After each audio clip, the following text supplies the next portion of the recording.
Greetings all! Today, we will be examining the relatively uncommon Fire-type Pokemon Growlithe, the puppy Pokemon, and its rare evolution Arcanine, the legendary Pokemon. Incredibly loyal and among the most powerful of Fire-type Pokemon, the members of the Growlithe family are mighty canines that can more than put their impressive combat abilities to good use in battle and make a name for themselves among the ranks of Fire-type Pokemon. Growlithe have fairly normal canine bodies with 4 legs, their back legs having 3 toes and their front ones having 2 toes with sharp nails. Their body is covered in dark orange fur over most of its form, with black stripes adorning their frame and parts of fluffy, lighter orange hair covering their chest, belly, and muzzle area, with a large fluffy tail and a crest of the hair on their head. They have a large mouth with sharp canines and a black nose, and their eyes are a bluish-gray color, with decent-sized ears that partially help to give them superb tracking abilities. Their evolved form, Arcanine, are very similar in body form and fur pattern, but are much larger in size and have additional tufts of hair near their ankles on all of their legs, being thicker on their back legs, and a large mane around their head and neck region of similar form. Their canines are much more visible in this form as they extend out of their mouth, and their ears are more angular in form, with gray-orange eyes that grant them a piercing stare that can reach to even the coldest of hearts. The members of the Growlithe family, who show an unusual imbalance in their sex ratio, with 75% of specimens being male and 25% female, are surprisingly vetted creatures that have been at the side of mankind for untold generations, with their bones being found among those of humans all the way back to the Stone Age.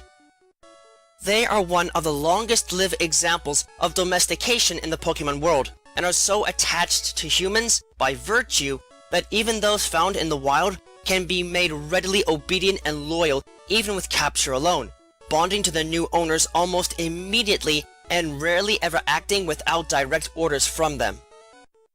This long track record of domestication is one that parallels regular dogs very closely and is thus easily understood by most, with the only major thing separating them from traditional canines being their abnormal fire-type powers, which seem to have evolved over time as a result of domestication, from a tool of defense to an actual weapon of combat and especially for hunting, burning down plants in order to sniff out and locate prey items.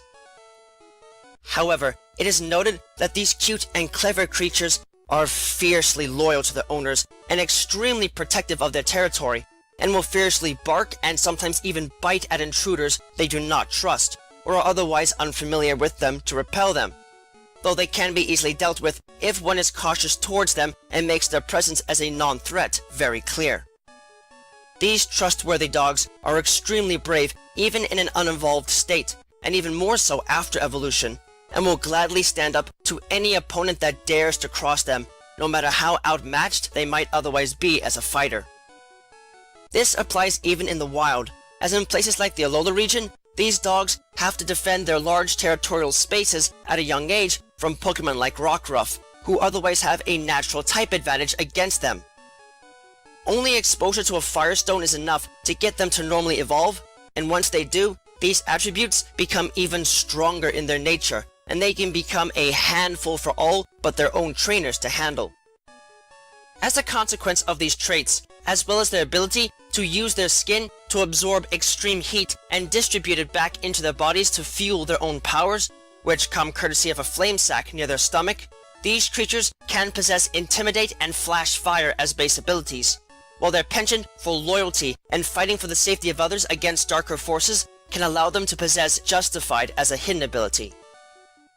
In terms of stats, in the case of Arcanine, these creatures are incredibly powerful and perform extremely well on a number of fronts, with great stamina, a solid physical build, and powerful offenses of both types on their side, though they tend to prefer physical attacks over special ones.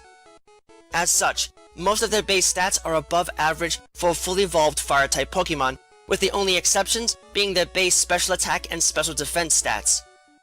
This by far makes them one of the strongest of all fully evolved Fire-type Pokemon and a serious contender in any fight,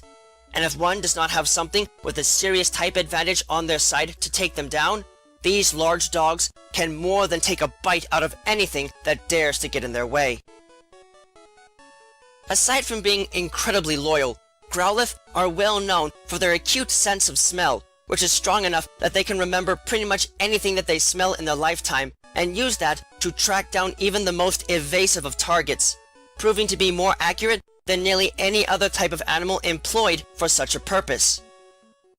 In fact, their sense of smell is so strong that they can detect differences in chemical odors released by people under different mental states, and use that to analyze and determine their emotions, responding to them as best they can to make sure those they care for are safe and secure.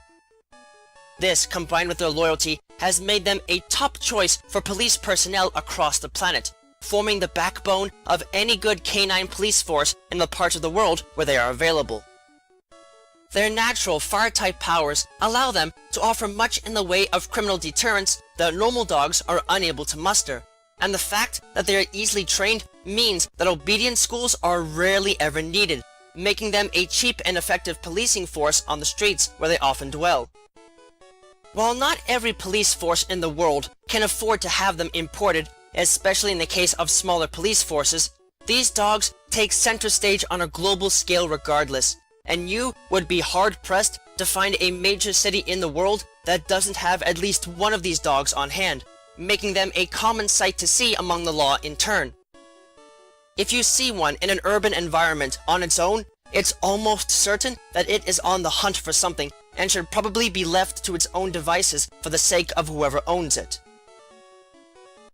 Growlithe are normally unable to evolve by traditional means, but exposure to the radiant energy of a firestone can cause sudden mutation in them, causing their bodies to grow significantly larger and acquire additional traits as they evolve into Arcanine. These majestic beasts have a metabolism that is powered internally by their large flame sac, and using it, they can accelerate their bodily movements to an exceptional degree, allowing them to run up to 6,200 miles a day at their best, as if they were flying above the ground on wings.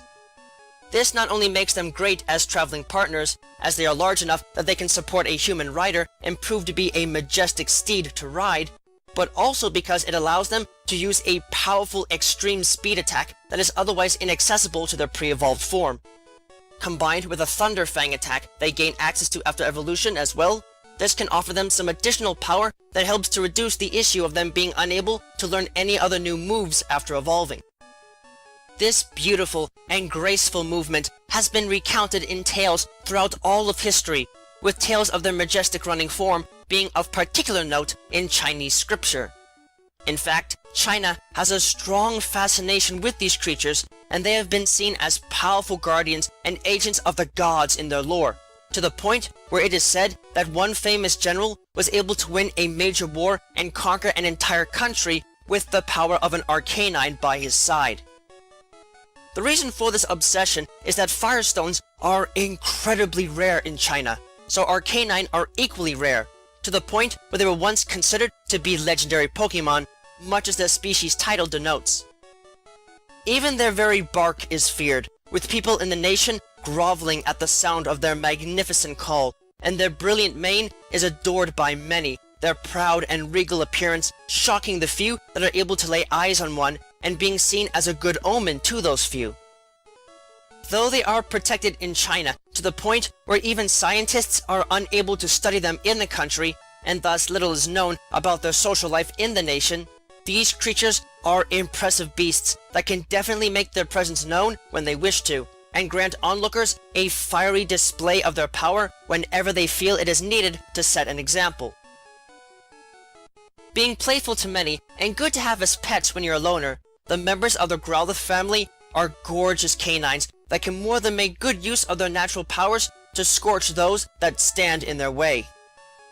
You might have to locate a rare firestone in order to bring out their power fully, but if you can be patient and wait until they get access to some of their best moves, they can more than prove to be a dangerous force to be reckoned with in a fight. If you come across one of these creatures in your travels and wish to add them to your collection, just make sure that you are willing to give them the support they need and keep them from going too far off of the leash. They might listen to your orders readily, but if you're not around, there might be little stopping them from fiercely attacking and tearing apart anyone that gets too close to their territory, and ultimately prove to be the biggest challenge your local mail deliverer could ever face.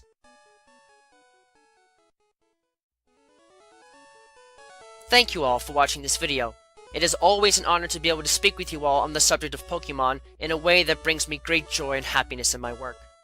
If you would like to keep tabs on past and future work, click that subscribe button, check out my work on DeviantArt, and don't be shy about following me on Twitter, where you can find pertinent announcements on upcoming work before it is officially posted. Links to both can be found in the video description. If you would like to support my work and help Miguel and I continue to produce more content for you and improve upon our presentation, please visit us at my Patreon page, which you can also find a link to in the video description. No. With that, I thank you for watching and I wish you well.